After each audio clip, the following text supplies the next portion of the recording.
English second পেপারের অন্যতম গুরুত্বপূর্ণ একটা topic special use of words and phrases নিয়ে আলোচনা করার চেষ্টা করব। আপনাদের সাথে আছি আমি Abu Bakr Siddique, English instructor, Sterling Academic Care.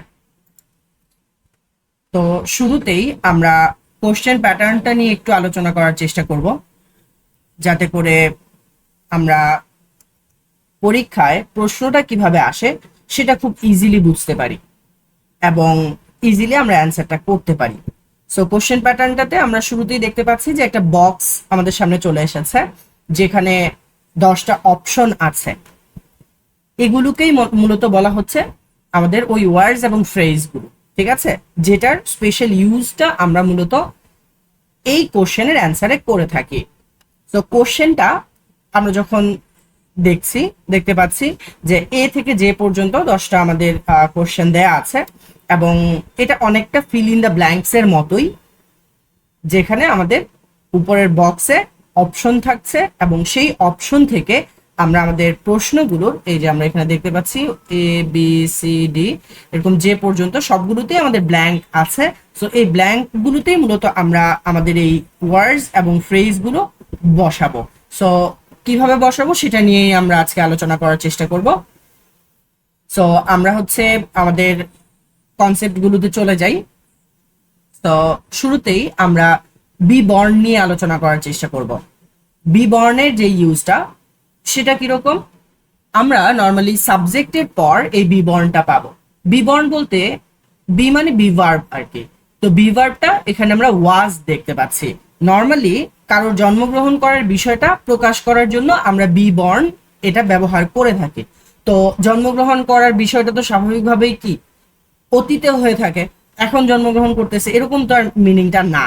তো যেহেতু অতীতে জন্মগ্রহণ করে থাকে, তাই আমরা এটা ওয়াজেই নর্মালি অ্যান্সার করে থাকি এবং অ্যান্সারটা ওয়াজ বর্ণই দিয়ে থাকি।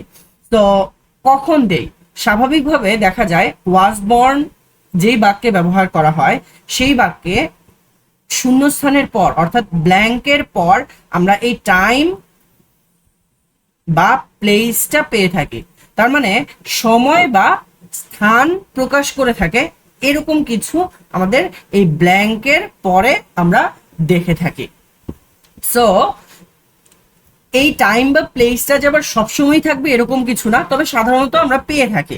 তো এক্ষেত্রে আমাদের জন্য ইজিয়ার হয়।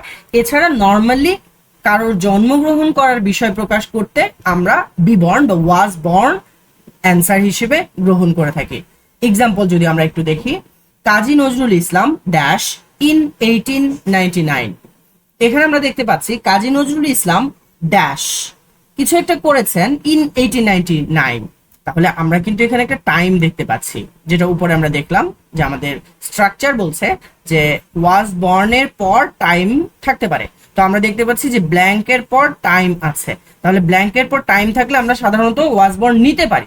তারপরেও আমরা একটু মিনিংটা দেখার চেষ্টা করি যে কাজী নজরুল ইসলাম 1899 সালে জন্মগ্রহণ করেছিলেন, এই কথাটা কিন্তু খুব ইজিলি বলা যায়, তাই না?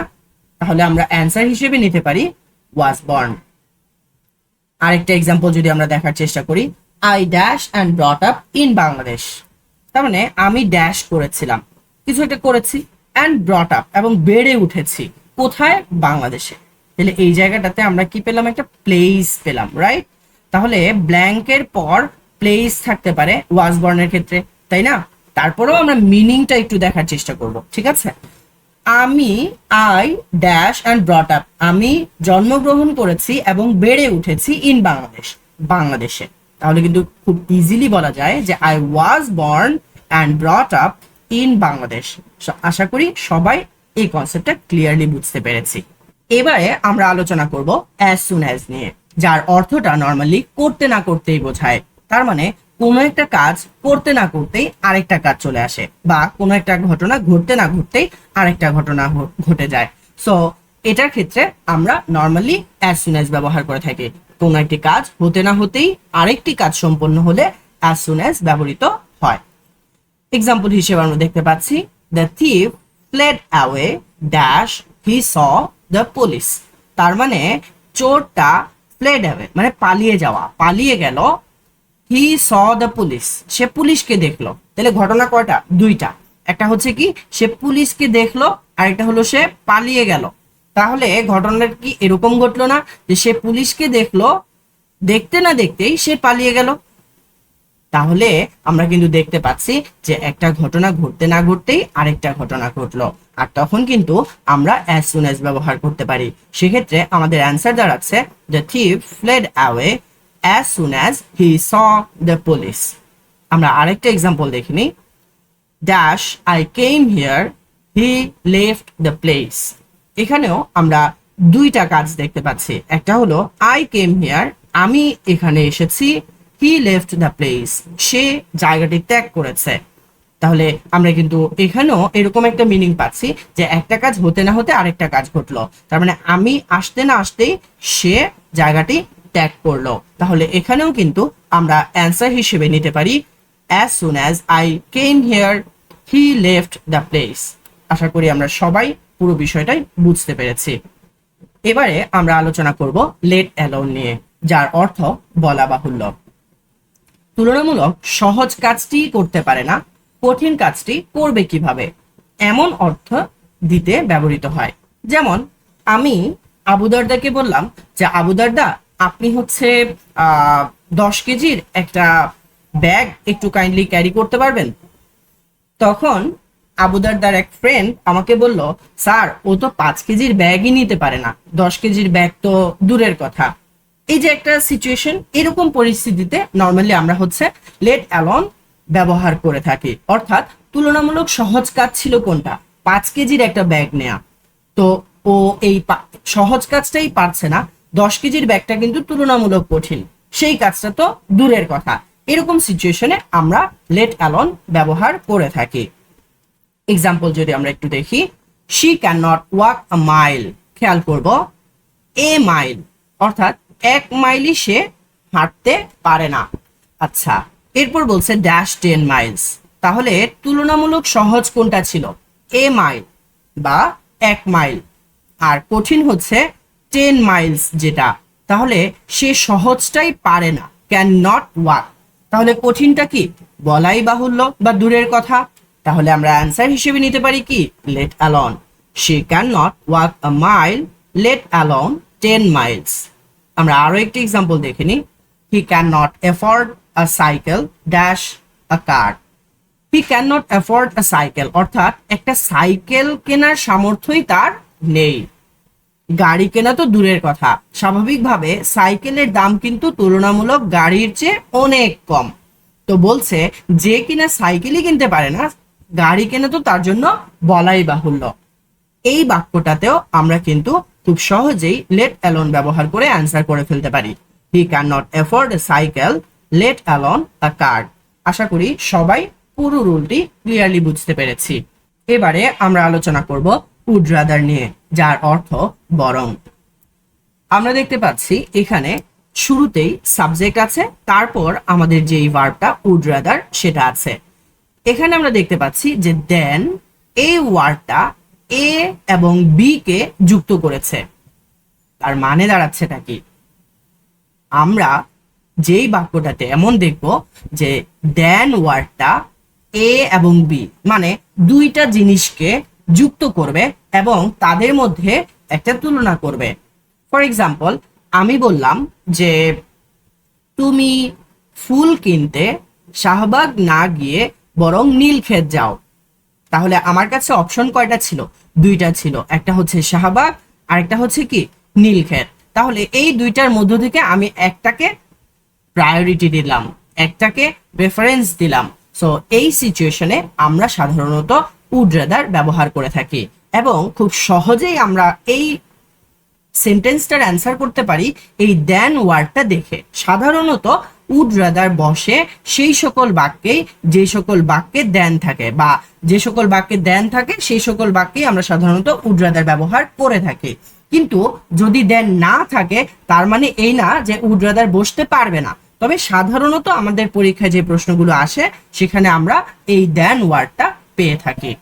আমরা যদি এক্সাম্পল দেখে নিই, আই ড্যাশ ডাই দেন বেগ। এখানে দুইটা কিন্তু অপশন দেখতে পাচ্ছি, একটা হচ্ছে মারা যাওয়া আর একটা হচ্ছে ভিক্ষা করা।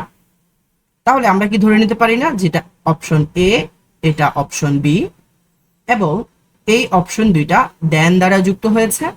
এবং এখানে কিন্তু আমরা একটা প্রেফারেন্স দেখতে পাচ্ছি যে আই ড্যাশ ডাই দ্যান বেগ, ভিক্ষা করার চেয়ে বরং আমার মরে যাওয়াই ভালো।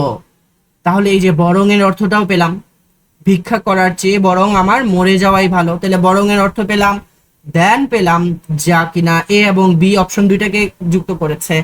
এবং সব মিলিয়ে আমরা কিন্তু এখানে অ্যান্সার হিসেবে উড রাদারকে নিতে পারি। সেক্ষেত্রে আমাদের বাক্যটা দাঁড়াচ্ছে I would rather die than beg, অর্থাৎ ভিক্ষা করার চেয়ে বরং আমার মরে যাওয়াই ভালো। আমরা আরো একটা এক্সাম্পল দেখে নিই, he dash fail in the exam than cheat. এখানেও আমরা দেখতে পাচ্ছি he dash fail in the exam than cheat, অর্থাৎ এই দ্যান যুক্ত করেছে ফেইল করাকে, পরীক্ষায় ফেইল করা এবং পরীক্ষায় নকল করা বা চিট করা, এই দুইটাকে যুক্ত করেছে কে? দ্যান। তাহলে এখানেও কিন্তু আমরা সেম সিচুয়েশন পাচ্ছি যে দেন এ এবং বি কে যুক্ত করেছে, এবং অর্থটাও কিন্তু অনেকটাই এমন দাঁড়াচ্ছে যে he dash fail in the exam than cheat, পরীক্ষায় নকল করার চেয়ে বরং ফেইল করাই তার জন্য ভালো। তাহলে দুইটা অপশন থেকে সে কিন্তু ফেইল করাকে বেছে নিল, তারপরেও সে চিট করবে না। তাহলে অ্যান্সার কি দাঁড়াচ্ছে? He would rather fail in the exam than cheat. আশা করি আমরা সবাই পুরো বিষয়টা ক্লিয়ারলি বুঝতে পেরেছি। হ্যাড বেটারের ক্ষেত্রে আমরা নিয়মটা অনেকটা এরকম পেয়ে থাকি, কোনো একটি কাজ করলে ভালো, না করলে ক্ষতি নেই। আমি আবারও বলছি, না করলে ক্ষতি নেই বা জোর করার সুযোগ নেই, এমন বোঝাতে ব্যবহৃত হয়। তার মানে কাজটা করলে আমি ভালো বলবো তাকে, বা কাজটা করলে তার জন্য এটা ভালো, কিন্তু না করলে হয় তার ক্ষতি হবে না, আদারওয়াইজ আমি তাকে জোর করতে পারবো না। যেমন আমরা যখন কাউকে উপদেশ দেই, পরামর্শ দেই, আমরা কি তাকে জোর করতে পারি? না, আমরা তাকে জোর করতে পারি না। যদি সে আমার কথাটা শোনে তাহলে এটা তার জন্য ভালো হয়, আর যদি না শুনে আমি তাকে জোর করতে পারি না। এমন সিচুয়েশনে আমরা হ্যাড বেটার ব্যবহার করে থাকি, অর্থাৎ পরামর্শমূলক বাক্যে হ্যাড বেটার ব্যবহার করা হয়ে থাকে। For example, I am studying now, you dash leave me alone. আমি এখন কি করছি? পড়াশোনা করছি। You dash leave me alone, আমাকে একটু একা থাকতে দাও। তাহলে আমি এটা কি করতে পারি? সর্বোচ্চ পরামর্শ দিতে পারি যে যেহেতু আমি পড়ছি, সো আমাকে একটু একা থাকতে দাও। এই সিচুয়েশনে কিন্তু আমরা ইজিলি হ্যাড বেটার ব্যবহার করতে পারি। সেক্ষেত্রে অ্যান্সার দাঁড়াচ্ছে I am studying now, you had better leave me alone. আমরা আরো একটা এক্সাম্পল দেখে নিই, you are falling asleep, you dash sleep now. বলছে যে তোমার তো ঘুম চলে আসছে বা তুমি তো ঘুমিয়ে পড়ছো, ইউ ড্যাশ স্লিপ নাও, তোমার এখন ঘুমিয়ে যাওয়াটাই ভালো। এখন তার ঘুম আসতেছে, সে ঘুমাবে কি ঘুমাবে না আমি কিন্তু তাকে জোর করতে পারবো না, তাই না? আমি সর্বোচ্চ তাকে পরামর্শ দিতে পারি, এবং সে যদি ঘুমায় এটা তার জন্য ভালো হয়, আদারওয়াইজ আমি তাকে কিছু বলতে পারবো না। এই সিচুয়েশনটাতেও কিন্তু আমরা একইভাবে হ্যাড বেটার ব্যবহার করতে পারি, অর্থাৎ you are falling asleep, you had better sleep now. আশা করি আমরা সবাই বিষয়টা বুঝতে পেরেছি। এবারে আমরা আলোচনা করব হ্যাভ টু হ্যাজ টু নিয়ে। হ্যাভ টু হ্যাজ টু দিয়ে মূলত বুঝায় কোনো একটি কাজ করতেই হবে, না করলে শাস্তি হতে পারে, ক্ষতি হতে পারে, কিংবা বিপদ হতে পারে। আরেকটা কথা বলছে যে লক্ষ্যে পৌঁছানো যায় না, তার মানে এই কাজটা তার করতেই হবে, যদি সে না করে তাহলে এই যে এই জিনিসগুলো তার ফেস করতে হবে, যে শাস্তি পাবে, ক্ষতি হবে, কিংবা বিপদ হতে পারে। আর অনেক সময় দেখা যায় যে তার লক্ষ্যে সে পৌঁছাতে পারে না। এই সিচুয়েশনটাতে আমরা normally have to has to ব্যবহার করে থাকি। For example, you dash work hard to succeed in life. তাহলে বলছে যে তোমার পরিশ্রম করতে হবে, কঠোর পরিশ্রম করতে হবে, কেন? টু সাকসিড ইন লাইফ, জীবনে সফল হতে হলে।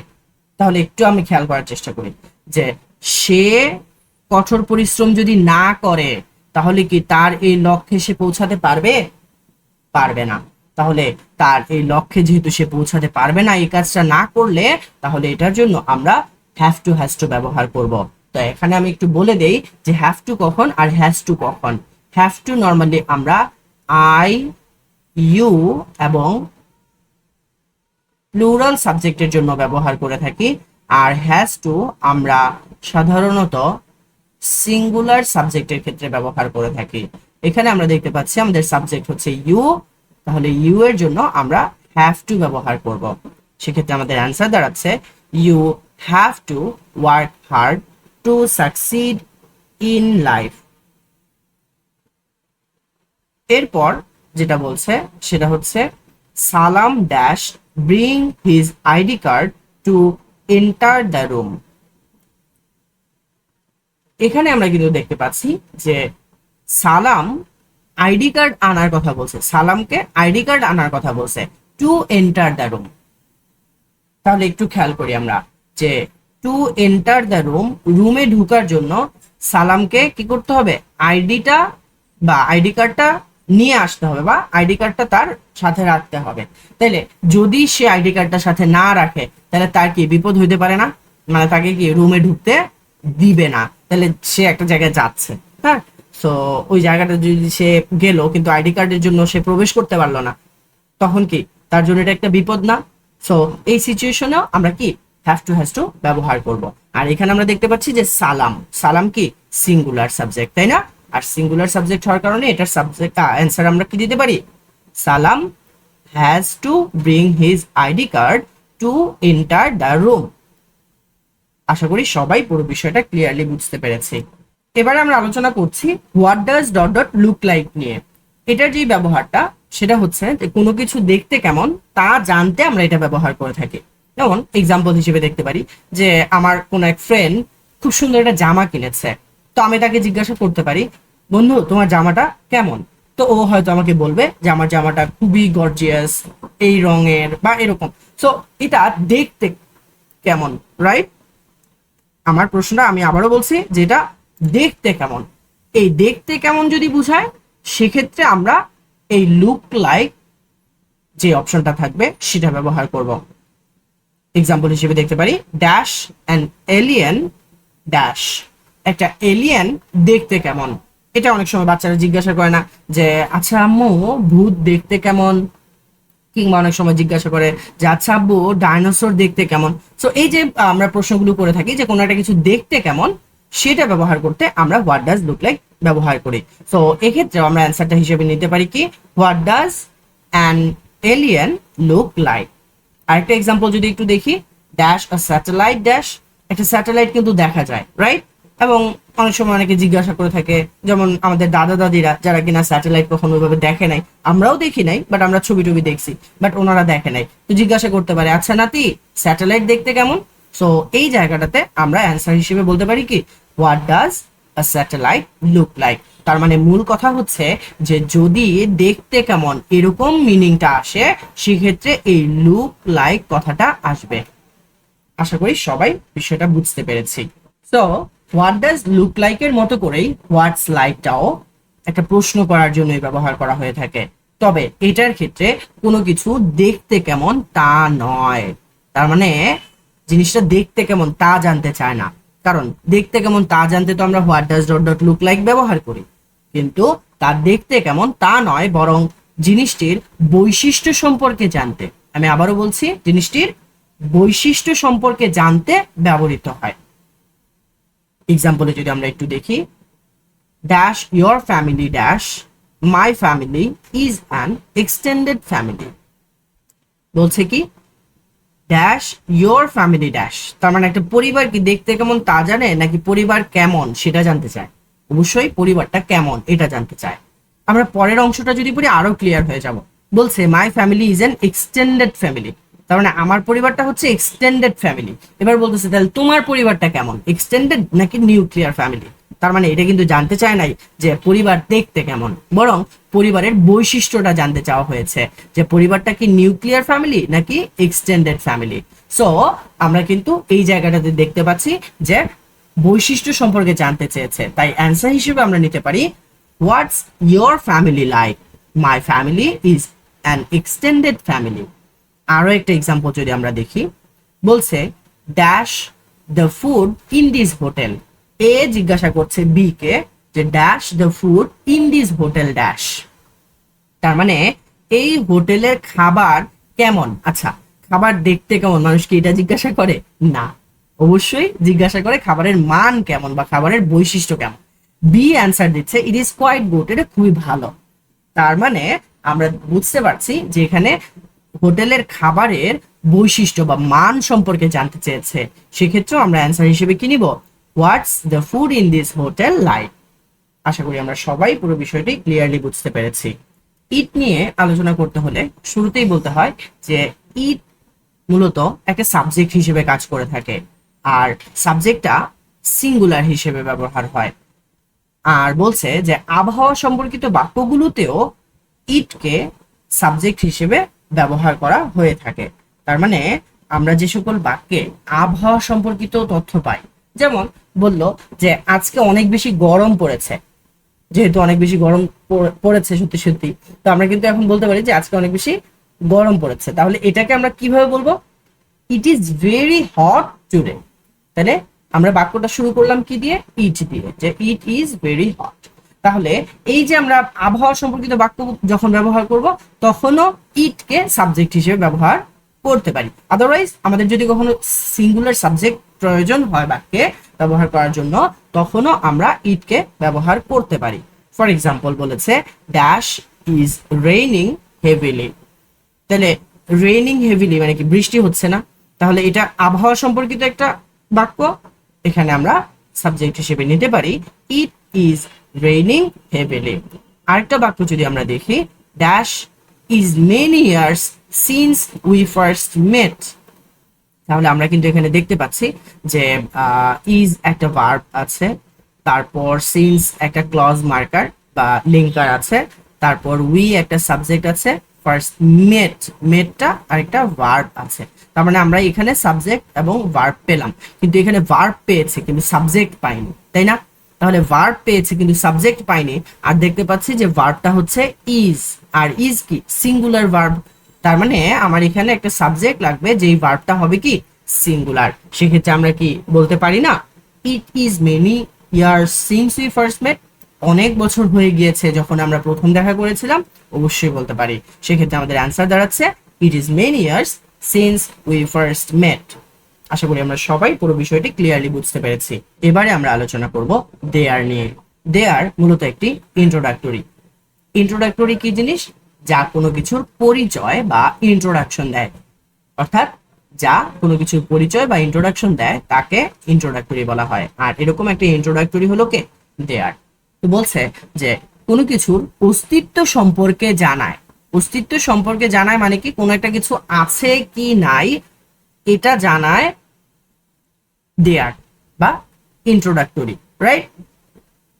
কিন্তু সাবজেক্ট হিসেবে কাজ করতে পারে না। আমি আবারও বলছি যে এই দেয়ার একটা ইন্ট্রোডাক্টরি, যা কোনো কিছুর পরিচয় বা ইন্ট্রোডাকশন দেয়, কোনো একটা কিছু আছে বা নাই এরকমটা জানায়। যেমন আমি বললাম যে আজকের ক্লাসে বেশ কয়েকজন শিক্ষার্থী আছে বা অনেক শিক্ষার্থী আছে, তাহলে এই যে আমি বললাম অনেক শিক্ষার্থী আছে, এটার ক্ষেত্রেও আমরা দেয়ার ব্যবহার করব, যে দেয়ার আর মেনি স্টুডেন্টস। আবার কোনো শিক্ষার্থী নাই, সেক্ষেত্রেও আমরা ব্যবহার করব দেয়ার, দেয়ার আর দেয়ার ইজ নো স্টুডেন্ট। ঠিক আছে? সো এই যে আমরা দেয়ারের ব্যবহারটা করলাম, সেক্ষেত্রে কেন এবং কিভাবে ব্যবহার করলাম সেটা অলরেডি আলোচনা করলাম। যে দেয়ার ইন্ট্রোডাকশন দেয়, কোনো কিছুর অস্তিত্ব সম্পর্কে জানায়, কিন্তু ও সাবজেক্ট হিসেবে কাজ করে না বা করতে পারে না। তাহলে সাবজেক্ট কে হয় সেটাও আমি বলে দিচ্ছি। আমরা বাক্যটার দিকে যদি একটু তাকাই, ফর এক্সাম্পল বললাম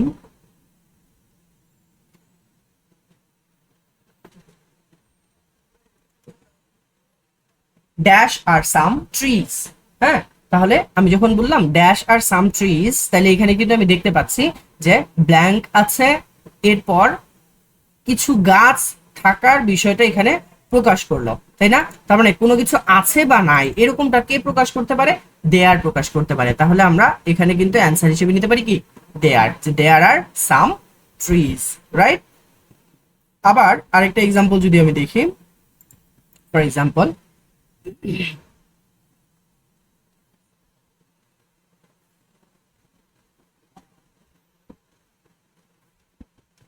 দেয়ার ইজ নো এয়ার, এখানে কোনো বাতাস নেই। তাহলে এখানেও কিন্তু আমরা কি ব্যবহার করতে পারি, অ্যান্সার হিসেবে দেয়ার ব্যবহার করতে পারি।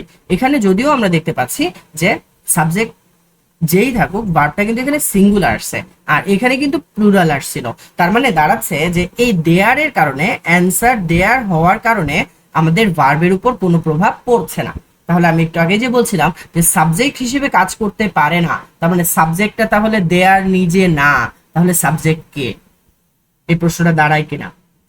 তাহলে আমরা সাবজেক্টটাকে সেটা আলোচনা করব এইভাবে যে ভার্বের পরে যে থাকে, ভার্বের পরে যে থাকে সেই হবে সাবজেক্ট।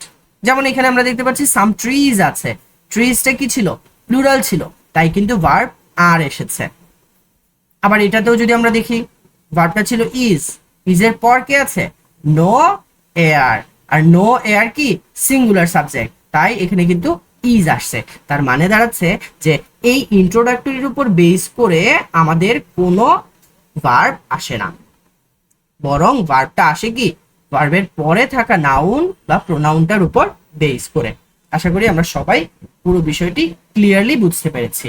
সো এবারে আমরা হচ্ছে বোর্ড কোশ্চেন প্র্যাকটিসটাতে চলে যাচ্ছি।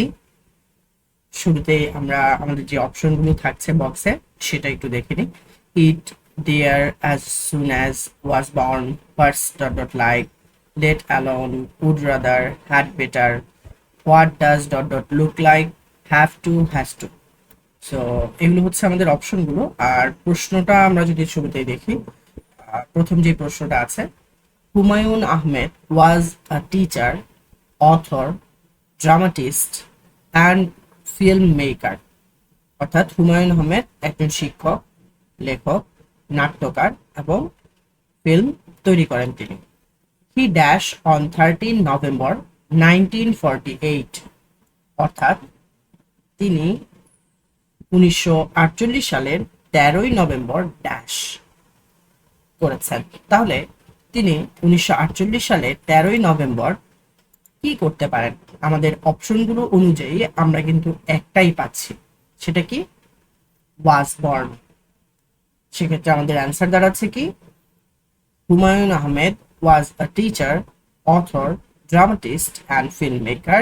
He was born on 13 November 1948. আমরা পরবর্তী প্রশ্নে চলে যাচ্ছি। I dash resign my job than tolerate injustice. আমরা কিন্তু এখানে দেখতে পাচ্ছি যে দেন আছে, তারপরের অংশটা পড়ি। I have moral courage to raise voice against injustice. অর্থাৎ আমার নৈতিক সাহস রয়েছে টু রেইজ ভয়েস, আমার কণ্ঠ বা আমার কথা বলার, এগেইনস্ট ইনজাস্টিস, অন্যায়ের বিরুদ্ধে। তার মানে অন্যায়ের বিরুদ্ধে কথা বলার সাহস আমার রয়েছে। তাহলে আমরা যদি একটু এবার খেয়াল করি দেনের এখানে বলছে I dash resign my job, আমার চাকরি ছেড়ে দেয়া গেল একটা, রিজাইন মাই জব। একটা হচ্ছে কি টলারেট ইনজাস্টিস, অন্যায়কে মেনে নেওয়া বা অন্যায় সহ্য করা। তাহলে এই দেন কি করলো, এই দুইটাকে যুক্ত করলো, এবং এখানে আমরা দেখতে পাচ্ছি যে I dash resign my job then tolerate injustice, অর্থাৎ অন্যায় মেনে নেওয়ার চেয়ে বরং আমার চাকরি ছেড়ে দেয়াই শ্রেয়। তাহলে এখানে কিন্তু আমরা দেখতে পাচ্ছি দেন, রিজাইন মাই জব এবং টলারেট ইনজাস্টিস এর মধ্য থেকে রিজাইন মাই জবকে প্রেফারেন্স দিচ্ছে, আর অর্থটাও বরং এর আসছে। সেক্ষেত্রে আমরা কিন্তু অ্যান্সার হিসেবে নিতে পারি কি উড রাদার, অর্থাৎ I would rather resign my job then tolerate injustice.